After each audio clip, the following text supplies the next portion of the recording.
vocês? Aqui é o professor Alan Mazzari. O vídeo de hoje é um vídeo comemorativo aos meus 17 anos de docência do ensino superior. Trajetória essa que iniciou em 2004 na Unisuma, no Maranhão, passando pela Facimp também no Maranhão, Fabic no Tocantins e atualmente na UFAM. Durante minhas aulas eu tenho o costume de fazer desenhos no quadro para facilitar a compreensão do conteúdo por parte dos alunos. E desta vez eu resolvi transcrever para o papel e por meio desse vídeo denominado Anatomia e Arte, falar um pouquinho da anatomia para vocês. A primeira imagem, ela tem como intuito explicar as partes dos ossos longos, que são compostas por duas extremidades, proximal e distal, chamadas de epífice, um corpo chamado de diáfise e duas regiões intermediárias, a metáfise proximal e a metáfise distal. Na região do corpo existe internamente a cavidade medular, preenchida pela medula óssea amarela, revestindo o osso na região onde um osso entrar em contato com outro osso para compor a articulação. Nós temos a cartilagem articular, que é a cartilagem hialina, revestindo o osso externamente o periósteo, internamente o endósteo, que são tecido conjuntivo, e células osteoprogenitora, que fazem o crescimento do osso em largura.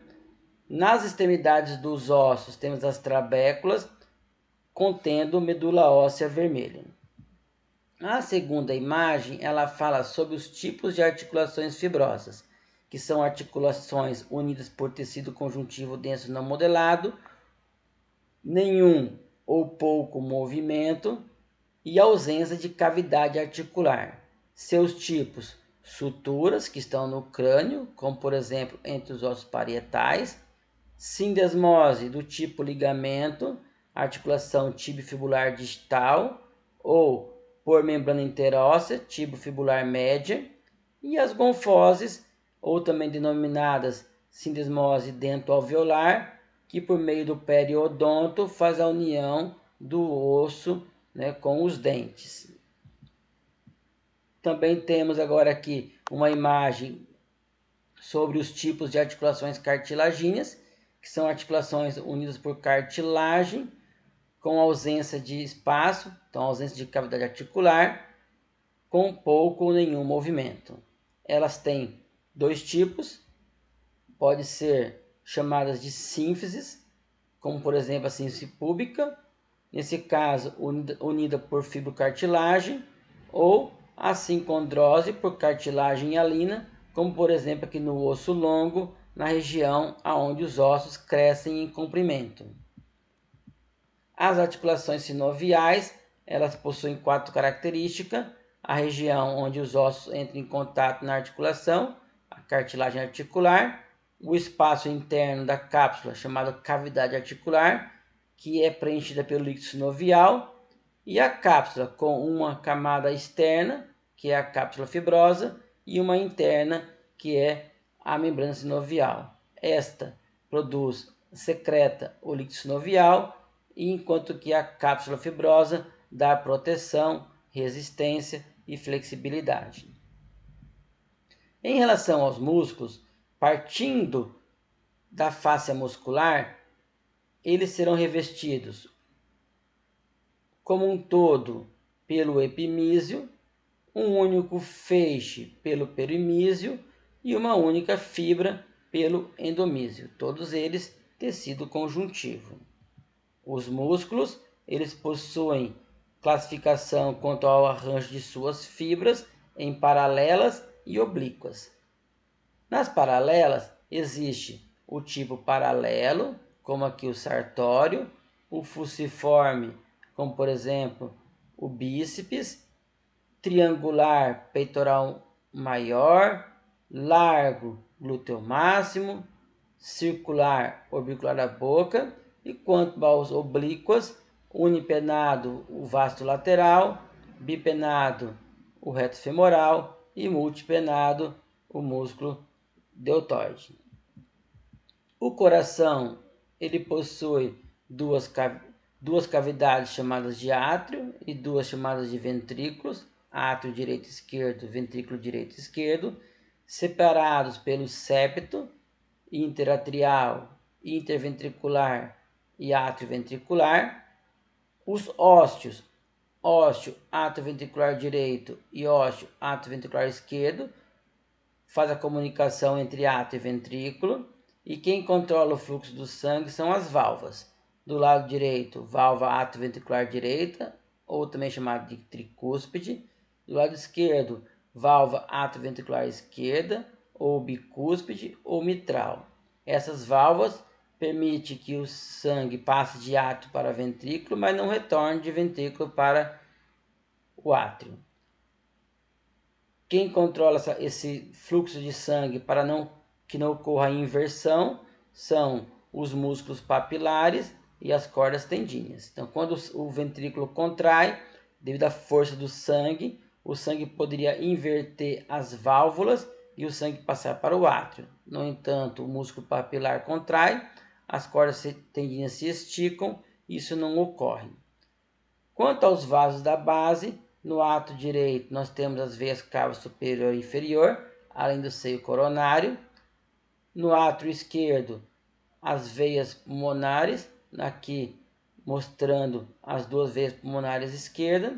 Saindo do ventrículo direito, o tronco pulmonar, e saindo do ventrículo esquerdo, a artéria aorta, e nelas também temos válvulas, a válvula do tronco pulmonar e a válvula da aorta, cada uma delas composta por 3 válvulas semilunares.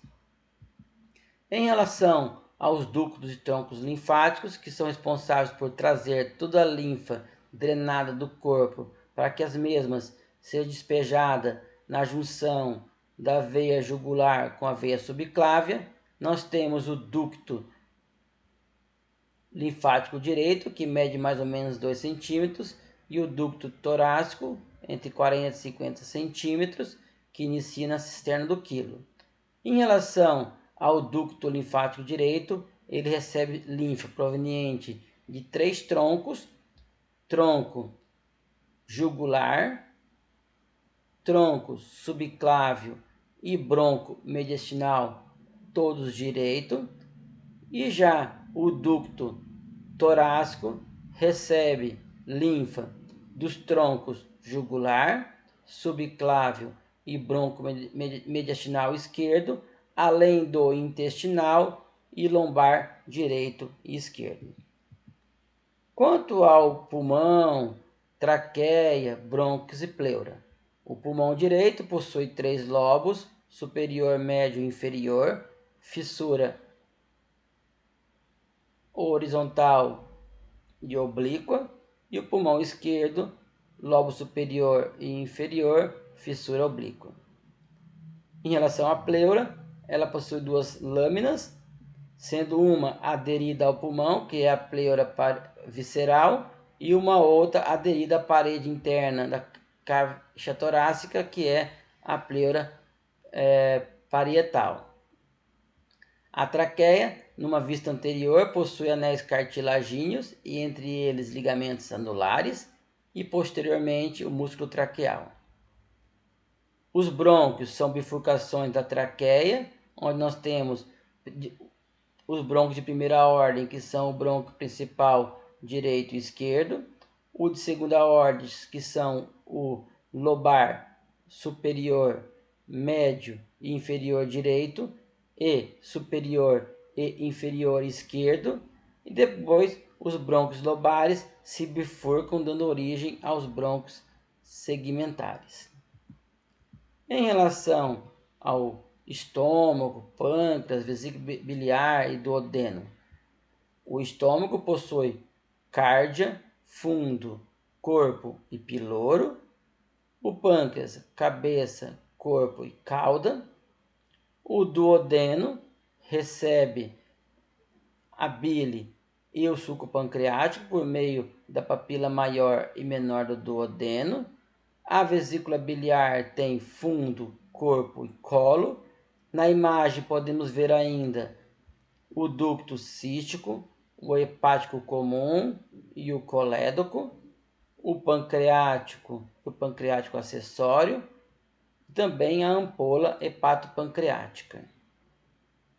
Em relação aos rins, ele possui um revestimento chamado de cápsula fibrosa, duas partes, uma mais periférica, chamada de córtex renal, e uma outra chamada de medula renal.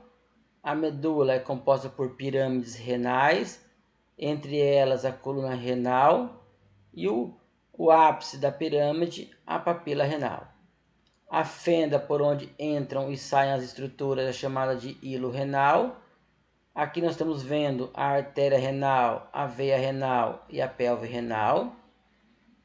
Próximo à região da papila renal, nós temos o cálice renal menor, que se unem para formar o cálice renal maior, depois a pelve renal e em seguida o ureter. Este foi o vídeo de hoje. Se vocês gostaram do vídeo, se inscrevam no canal. Ative o sininho para receber novos vídeos.